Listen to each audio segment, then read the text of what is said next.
So I'm surrounded by a permaculture food forest, which also brings in a lot of wildlife to enjoy.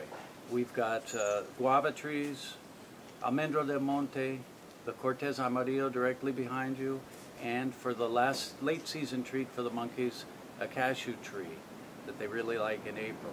The other species that I enjoy here a lot are hummingbirds and all sorts of colorful birds that fly through, like the turquoise brown moth. Pueblo Verde has a lot of interesting trees that have established themselves within a larger plantation. The first thing we did is contract a professional forester to do a thorough tree survey and identify by means of numbers, also on a map, what kind of species we have to guide us in both the utilization of the forest resource for building and also reforesting to provide food and construction materials into the future. In this case, we're looking at a cashew tree, provides very important food for monkeys late in the dry season, and also fruit and nuts that humans can consume. Okay, here we have some of the malina and pochote that we've extracted from the forest in Pueblo Verde for use in future homes. As we pull out these non-native or mature trees, we go in and reforest with native trees to provide both wildlife habitat and food for the people who will be living in the project. Here we start our trees that will be moved into Pueblo Verde to support our long-term goals, which is restoring a balance between biodiversity, food production, and an ongoing source of materials for home builders. We also are using many of the same trees that support wildlife habitat here. The guava for monkey trees near the house, different kinds of fruit trees that we'll also be able to be planting, some fast regenerative species when we have to fill up holes in the canopy in order to maintain continuity.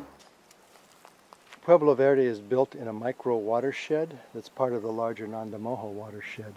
This land had actually been eroded over 20 or 30 years when reforestation happened here using non-native species. One of the first things we had to do was figure out how to take the gullies that had been eroded and bring them back, stabilizing them, stabilizing the forest around them, and we've used a variety of local materials, rocks stabilized with stainless steel wire, as well as gabions that allow water to pass through, that allow fish and shrimp that are in this area to go up into the watershed and back down again.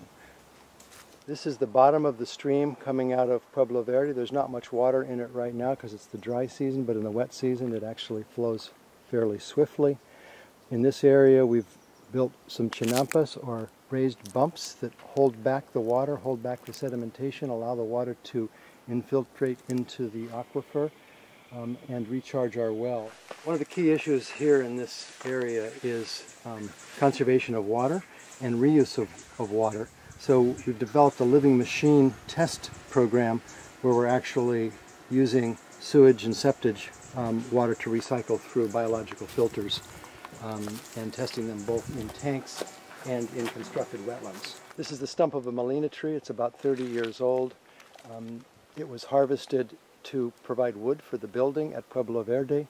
Also, these trees don't last much longer than 30 years old. They're non-native, and when we take them out, we can make room for native species to be planted. The organic matter that comes from their leaves and their limbs and whatnot can actually be stacked up along a contour line. They will be burnt and incorporated into the soil in a slow pyrolysis process to create biochar, which is an excellent way of both enhancing the soil and providing absorbent material to retain water.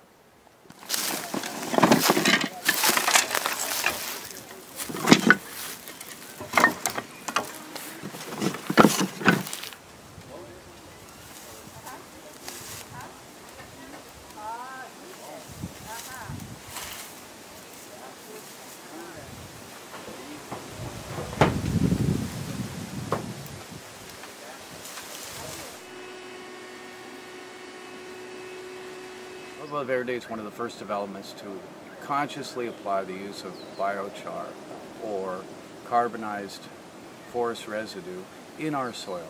It'll help us grow more food by means of retaining more water and nutrients in the soil.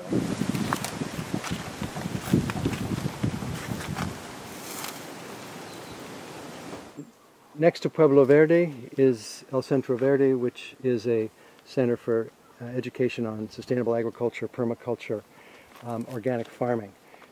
This uses chinampas, which are raised beds to grow perennial crops, and then sunken beds where we grow vegetable crops like lettuce, tomatoes, cucumbers, quelite, which is a local perennial green.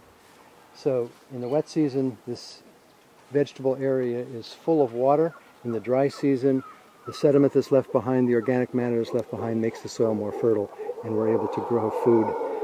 In the background you can hear the howler monkeys, which is one of the challenges we have here in terms of pests that raid our garden. There are 4 areas that we try to focus on to bring solutions to the area. One is sustainable food, where we've developed a chinampas form of wet-dry organic farming. We also do a variety of value-added products like chileros, dried bananas, etc. with the food we grow. Second area is green design and building.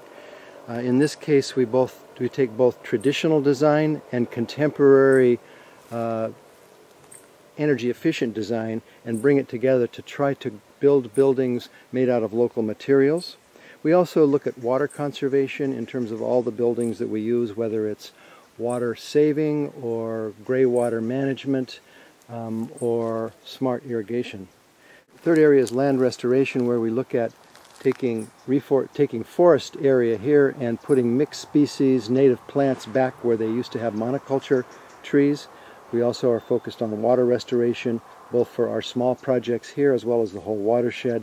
This is accomplished through engaging with the local asadas or water boards, schools, and other programs that help people understand how water is important to their lives. Final area is local sustainable business, and in this regard we work on the Mi Tierra Garden Center, the El Centro Verde Education and Training Center, and the Pueblo Verde Conservation Development.